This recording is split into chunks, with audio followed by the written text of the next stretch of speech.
Hi there, I'm Mr. Foreman. And I'm Summer. And on this mission, we're making our way up to Shark Bay for some exploration and some fishing. Shark Bay is situated in the Gascoyne region of Western Australia.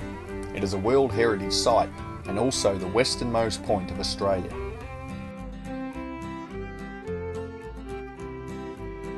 Our first stop is to view some ancient life forms.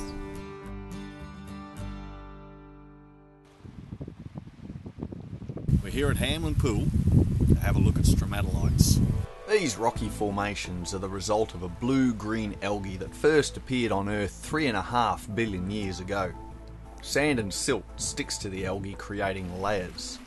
In the shallow waters, they become mat-like lumps, while in the deeper water, columns are formed. Hamlin Pool in Shark Bay is one of the only places remaining in the world where living stromatolites can still be found.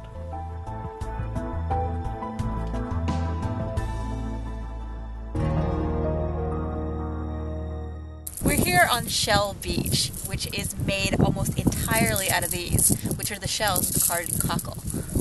The cockles are one of the few organisms that truly thrive in the hypersalinated waters of the Laharidan Bight. Having no predators in this environment has helped them to dominate. Their shells have been washed ashore and have accumulated to depths of between 5 and 10 meters. One of the other few organisms living in these seemingly lifeless seas is a little more sinister than a cockle. The olive-headed sea snake is a curious creature that will approach swimmers. Although they are highly venomous, they are rarely aggressive. This fellow seems oblivious to our presence and more interested in what might be lurking in one of the many small burrows littering the sea floor.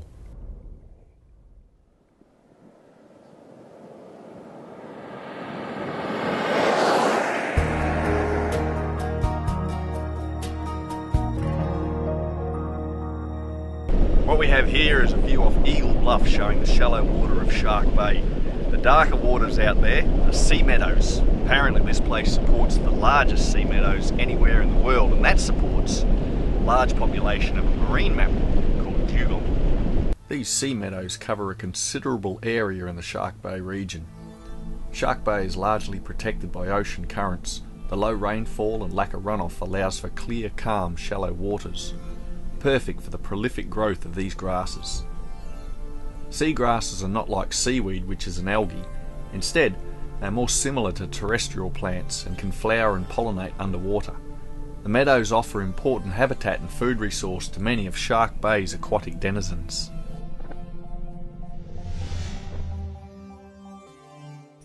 About 10% of the world's endangered dugong population live in Shark Bay. These large herbivores grow to around 3.3 meters and weigh up to 250 kilograms. Their main predators here are the large tiger sharks, as they are protected from hunting by man. Dugongs are close relatives of the manatee. An obvious difference between the two is their tail flukes. Paddle-like on a manatee, more like a dolphin on the dugong.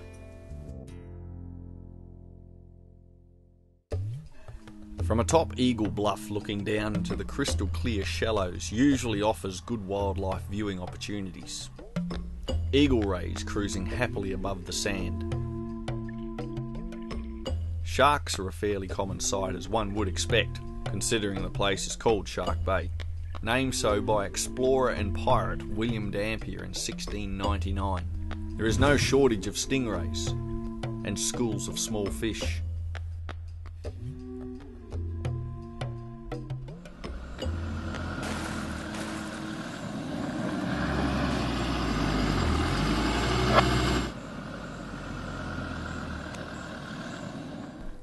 Little estuary systems like this fill up on high tide and are a good place for marine wildlife. And not marine wildlife. A small flock of emus are taking advantage of the shallow waters for a little cooling off and a cleanup.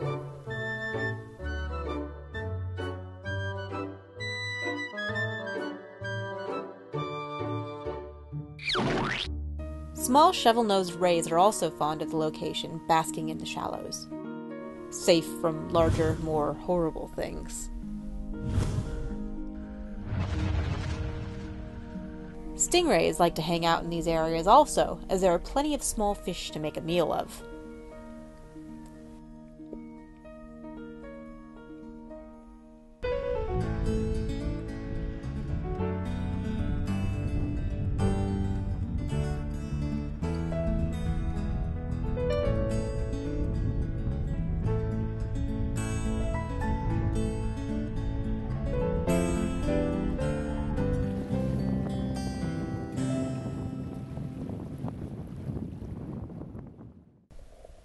Nighttime in the shallow waters can be quite perilous, especially if you are a little fish. One has fallen prey to a nasty squid, and its future looks quite bleak. Along the beach, the ghost crab dominates. Nothing, diminutive or dead, is safe. Even a fallen moth is savagely attacked and devoured. So after a delicious meal of moth, it is important to remember to give your eyes a good wipe over.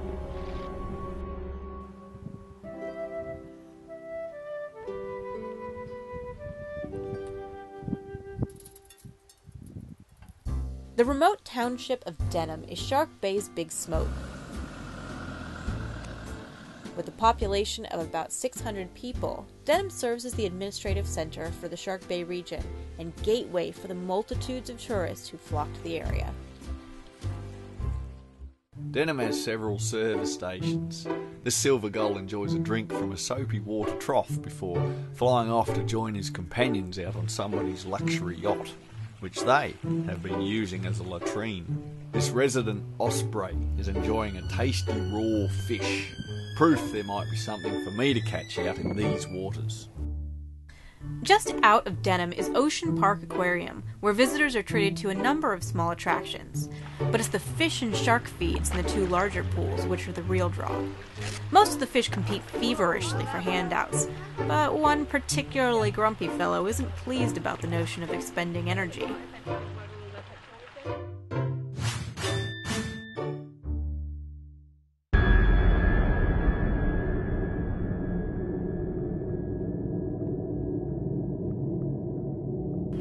Then comes the shark feeding in the big pond.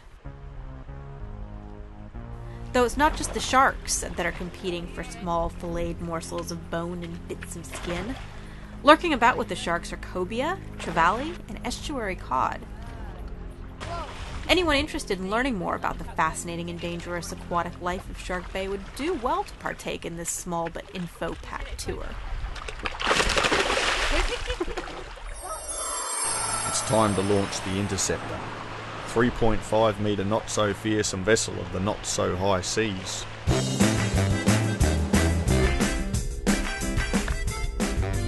Mr. Foreman has had his skipper's ticket for the better part of a week now and is keen to use his extensive experience in locating the best shark fishing grounds.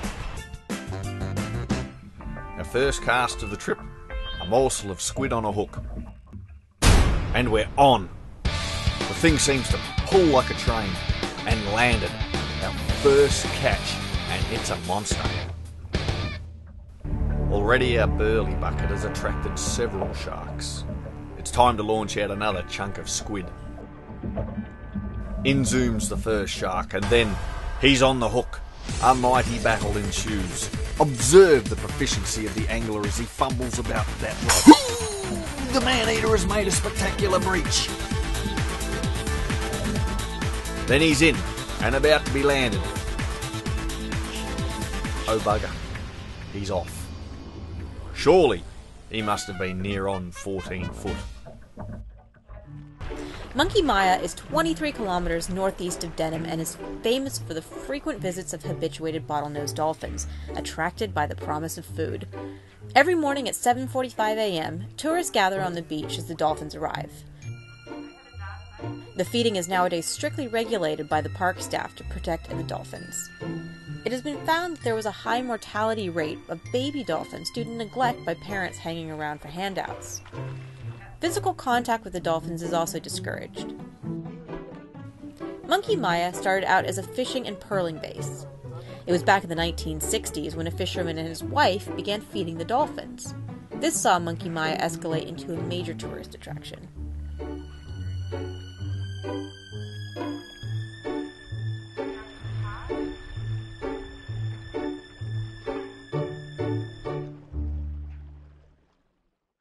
We've encountered some mechanical problems. We have a hairline crack in the housing for the oil filter. So we discovered that yesterday before going into remote country, and luckily overnight with TNT Priority A class we have a new housing, so we're going to try to install that. The tiny cracks in here somewhere. It's always a bit scary having a tinker about trying to fix things on your own, especially when one is not gifted with any natural mechanical ability, but try one must to keep the expedition rolling. With our mechanical issues seemingly sorted, we find ourselves at the gates to the Francois Peron National Park, and summer is signing us in. Then a short way up the track is the Tyre Deflation station. We're at the start of the Francois Peron bloody four-wheel drive track, where we've got to deflate our tyres because it gets boggy. We've gotten sophisticated since our last mission. These little things here, automatic tyre deflation units. So that should be exciting. You just screw them on, and as soon as it's gone down to the desired pressure, it stops. You take them off.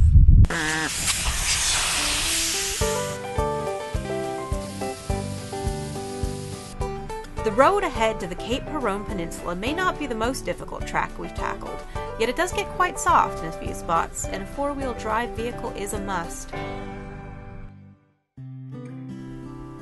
The Red Cliffs of Cape Peron Peninsula. The place is a popular hangout for waterbirds. Multitudes of cormorants, terns, and gulls.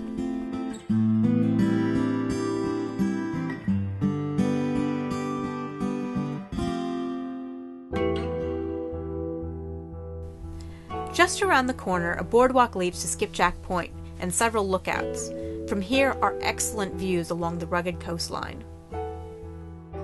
And also down into the clear waters.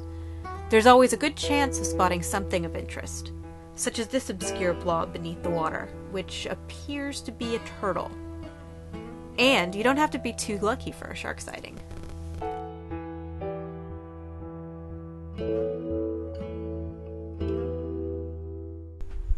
Wilms, what are we having for dinner? I was thinking chicken stew, so why don't you get the chicken legs out of the freezer? The ones wrapped in the bloody deli thing. That's the one. And amazingly, they're not even right at the bottom. Now these are also frozen solid. Not a problem. Since we spent the whole day driving, the engine's nice and hot. And therefore, perfect place to thaw out the chicken. I'm trying my hand at a bit of beach fishing. Safer, I reckon. No one in their right mind would swim in these dangerous waters. A nasty sandpipery thing has a fish carcass and is bullying the surrounding fauna. He's off to beat somebody up, but hasn't looked behind him as a shifty gull moves in on the prize. With a bully about, it's best to stay near your burrow. Our friend the gull is on the move. The bully's back. Best to take cover. Bully is off again and Timmy the crab sees his chance. But it is a big fish. Gotta be. From another angle maybe. Run!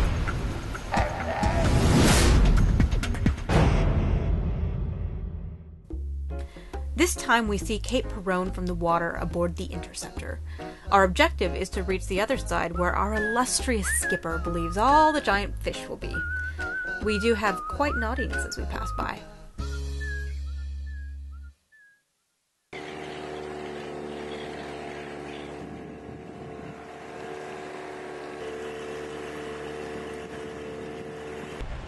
Finally we arrive at our chosen fishing location. According to my well-attuned senses, there will be swarms of fish here. Our fish finder seems to agree.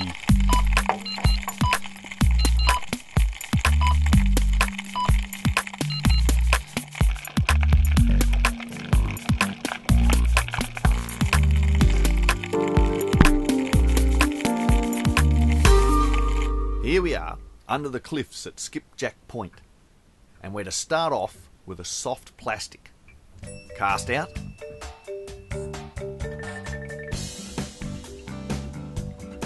Jig a little. And we're on already. Our first catch of the day is a legal-sized flathead. This one will go into the cold box for dinner tonight.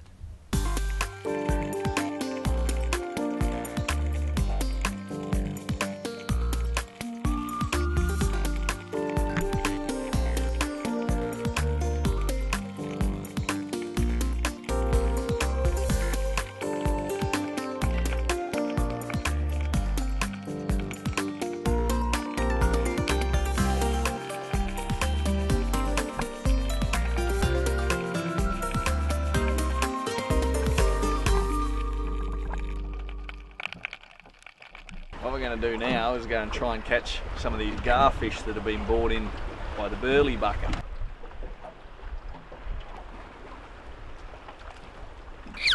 Wham!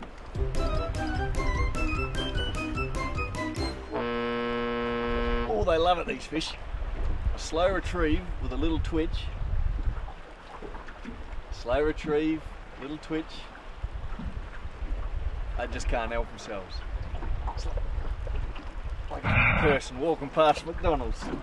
It's gonna happen. Ah, here we go.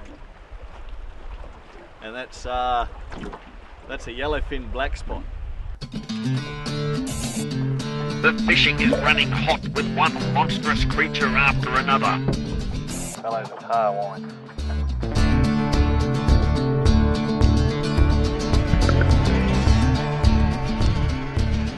Some sort of snapper.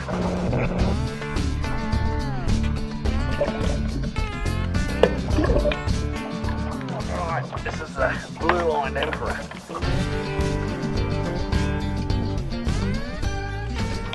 Fellow's hand colour. Hello. The nasty tusk fish.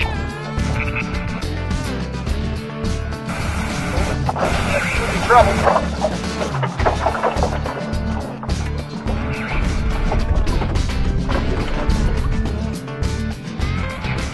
They are on the bite from such fury they'll be jumping in the boat in no time. An unexpected visitor. I'm trying to lure a spotted eagle ray closer to the boat. The creature's curious and circling around, but not interested in any morsel I may be offering.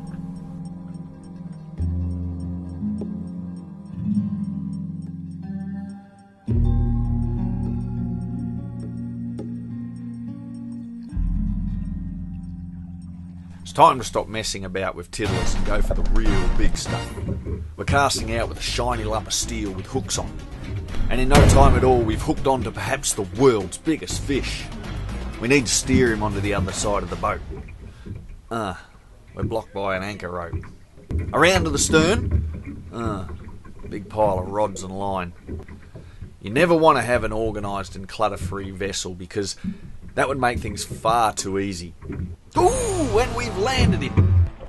By far the world's biggest fish. And here he is. Light like the blazes. Spectacular. Someone tried to tell me this fish is a trevally, but I think it's some kind of a whale. And that concludes our fishing excursion.